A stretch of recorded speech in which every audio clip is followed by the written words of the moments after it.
Thank you very much, Dr. Anwar. Assalamu alaikum, everyone. Sorry, I can't hear everyone. One more time.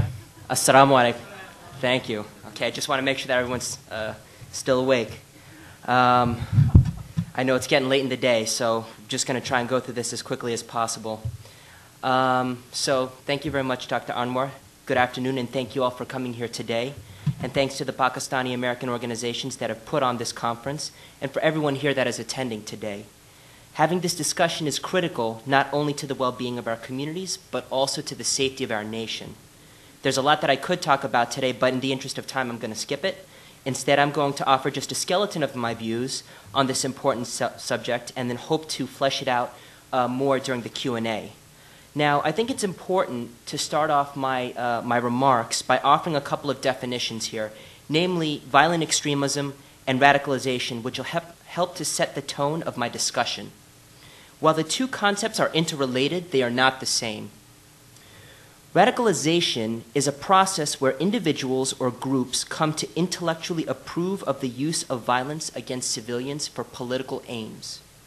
Radicalization is different from violent extremism in that violent extremists explicitly encourage or commit acts of violence or provide material support to those who seek to encourage or commit acts of violence. Now, those who are involved in radicalization engage in lawful, constitutionally protected free speech and other nonviolent activities, but yet they may still adhere to an extremist ideology.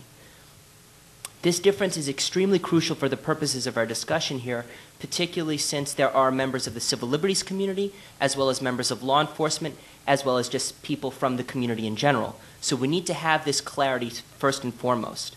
The second reason why it's crucial is because it goes straight to the heart of the strategy that I'm going to be laying out here for tackling radicalization and violent extremism in our policy paper, Building Bridges to Strengthen America. As the previous speakers have pointed out, the drivers of radicalization are complex and multifaceted that involves policy issues, civic and religious identity factors, ideological and recruitment issues, and social networks. MPAC's strategy to these issues is for Muslim communities and for law enforcement to partner together and work cooperatively. More specifically, we come down in favor of a domestic counterterrorism enterprise centered on community-oriented policing. Now, what do I mean by community-oriented policing? Community-oriented policing is basically a law enforcement approach that focuses on building relationships with communities, going out to people, talking to them, building relationships and partnerships, and using that as a way to help prevent crime going forward.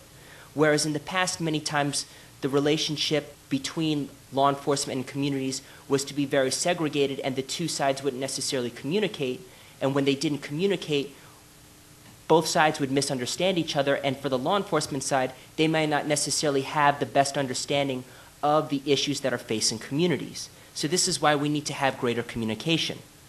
Now, in our strategy, we do not necessarily argue for completely replacing other existing approaches to law enforcement, particularly something called intelligence-led policing approaches, which I'll get into a little bit later, which have a heavy emphasis on investigatory tactics, such as informants. We believe that a hybrid approach is needed, but with a much, much greater emphasis on community-oriented policing, and in particular, better relations with communities, and in order to make sure that the relationship between both parties is desecuritized. Now, what do I mean by desecuritized? I mean that the basis for partnership shouldn't just be because there's a fear about terrorism, but the fact that Muslim communities, Pakistani communities, communities of any origin, Latino communities even, of any background will face many different similar situations and will need to have the help of law enforcement, whether it's ranging from issues such as drug pushers on the streets to just quality of life, to even things like protecting against child internet predators. So the relationship should not just be based around the fear of terrorism, but has to be broadened much more and really done in such a way that the Muslim and Pakistani American communities are treated just like any other community. Because if you single them out in a specific way, all it does is it deepens the sense of alienation that is really ultimately counterproductive to everyone here, and that's not in anyone's interest. Now, By its very nature, a community-oriented policing strategy embraces a very comprehensive way to tackle crime, including in this case, violent extremism. The reason for this comprehensive approach, as I mentioned before, is simply because radicalization is very complex and multifaceted. Now, clearly law enforcement cannot go it alone, and it cannot arrest its way out of this challenge, especially since Al-Qaeda and its affiliates are simply no longer formal organizations, but rather now a broad, diffuse sort of movement, something that Dr. Sageman had pointed to. Now, in order to simplify the understanding of this strategy, I want to use an analogy for a moment. I want to throw this out there. Think of things as a business. Terrorists, in a loose sense, try to operate as a business firm, and what they use are advertisements, so to speak, to try and recruit people into their cause. Such individuals who are trying to be recruited are essentially their labor pool or their market for martyrs. Competing against this one business firm are Muslim communities and law enforcement who have been pushing back hard for the longest time. And what we believe is that Muslim communities and law enforcement essentially need to get into a business merger here. And we believe that by having that business merger, both sides will be able to successfully compete against and tackle violent extremism and radicalization. Now, it's important to understand, though, that there are certain parameters and certain boundaries and principles that need to be set in this relationship, because it's not just that we're singing Kumbaya together and that everyone's friends.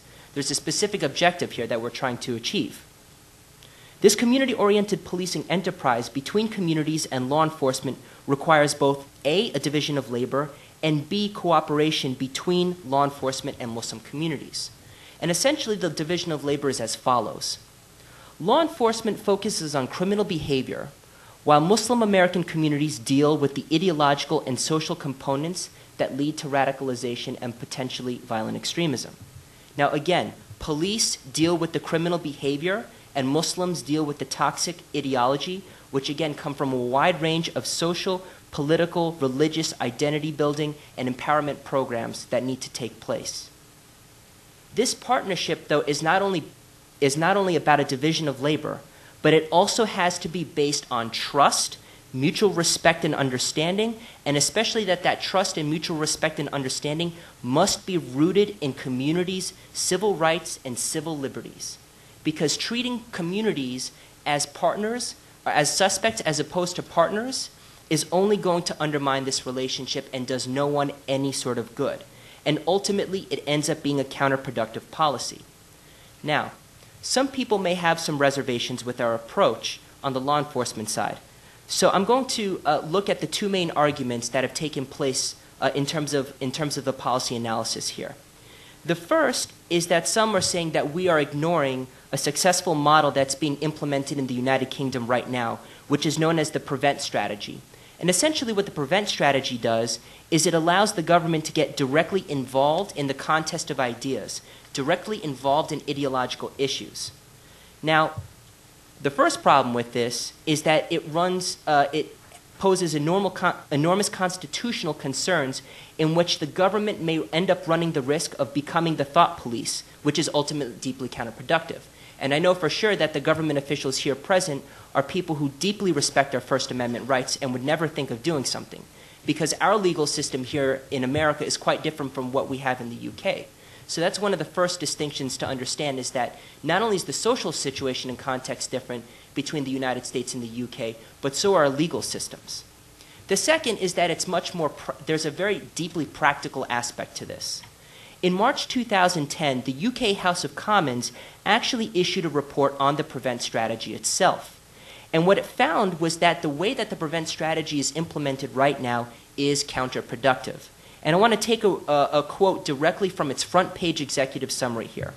In its words, quote, "PREVENT risks undermining important positive cross-cultural work on cohesion and capacity building to combat exclusion and alienation in many communities," end quote. It went on to further note, quote, "The single focus on Muslims in the PREVENT strategy has been unhelpful. The need to address extremism of all kinds on a cross-community basis dependent on assessed local risk is paramount," end quote. So we have even directly from the UK itself that this prevent strategy is something that is deeply ineffective